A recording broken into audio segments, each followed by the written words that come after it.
Hello, welcome back. So in this video I'm going to be putting on the Forge blow-off valve adapter. Shouldn't take too long, it's only really a sort of a half an hour job, but knowing my car and me, it'll probably be about a day and a half. Okay, here we are, about to unbox it. I feel a bit like Ashens, but this isn't from Poundland. So here we go. Firstly, it comes with a sticker. I've already got one, but you know, it's always good to have more stickers. Let's open this bad boy up. Oh, yet another sticker. So I now have 3 Forge Motorsport stickers, which I will put on the car at some point. No, I won't, probably not.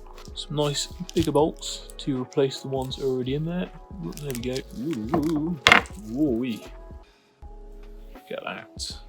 Aluminium, I believe, lovely polished. And then you got the Forge logo etched on that side. Now, there were ones which were pretty much exactly like this on eBay for about sort of £20. I wouldn't say they haven't just bought one of them, etched their name onto it and then sold it on for 70 quid. But if you buy it from a reputable company, then you get a bit of warranty and a bit of a peace of mind. Okay, here we are. So the valve itself is located, see if we can get a bit of light on it, just where that bolt is there, and that black housing. So to get to that, I'm going to need to take this pipe off and this heat shield, and then with a bit of fettling I can probably get it undone from there. Hopefully I won't have to take anything else off.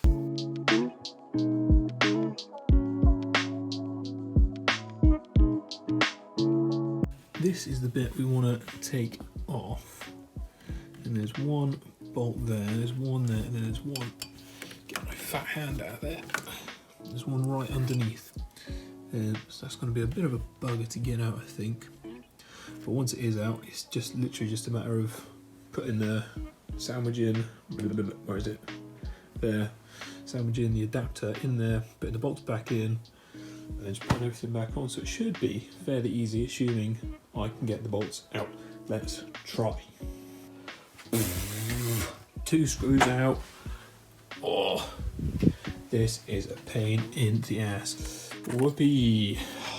Christ, finally got it out. As expected, it was absolute ball ache. There is 0 room. That there is the tube that it was on. You can see where the screw points were, and that one all the way at the back. So there was absolutely no room to get in there and do that. It's taking about an hour. That's minis for you. That's the N14 engine. Rubbish to work on, very unreliable, but well, isn't really an upside really. Okay, so here we have the standard BOV. This one comes from the factory and it goes straight in like that, and it seals up to turbo. But then we want to put this in, which is the bypass adapter.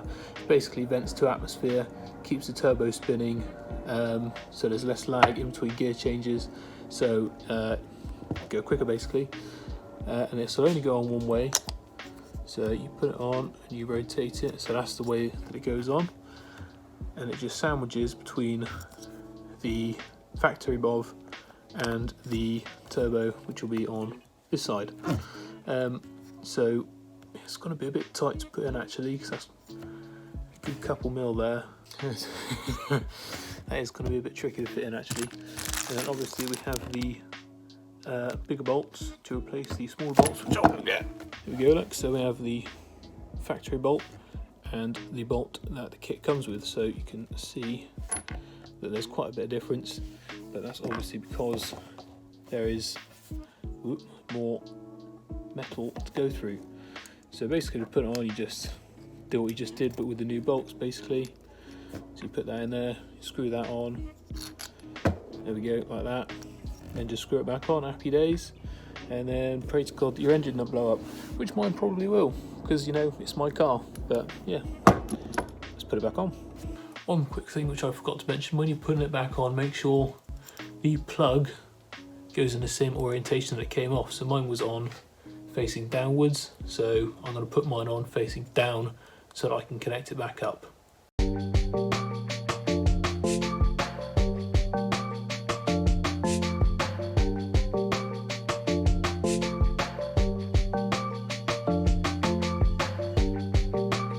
Okay, so quick update. I just spent about 45 minutes trying to look for a screw I dropped. I had to jack up the car and everything and get under the car, and it was on top of the clutch. So this car, man. Right, let's try and do it properly this time.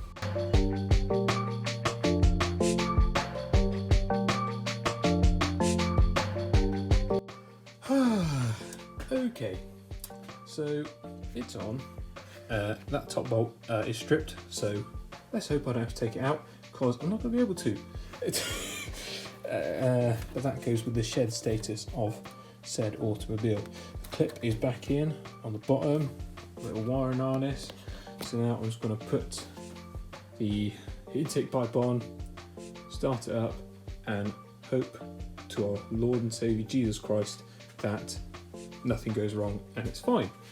Okay, it's all back on, everything's on apart from the heat shield, because I'm not putting that back on until I know it's fine. Let's start up, fingers crossed. Christ.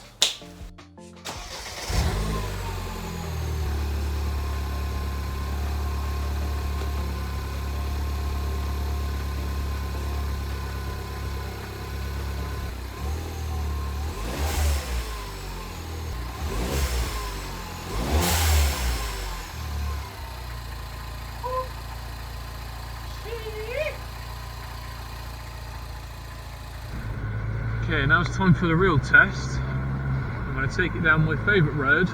It's only a little road, but it's usually very quiet.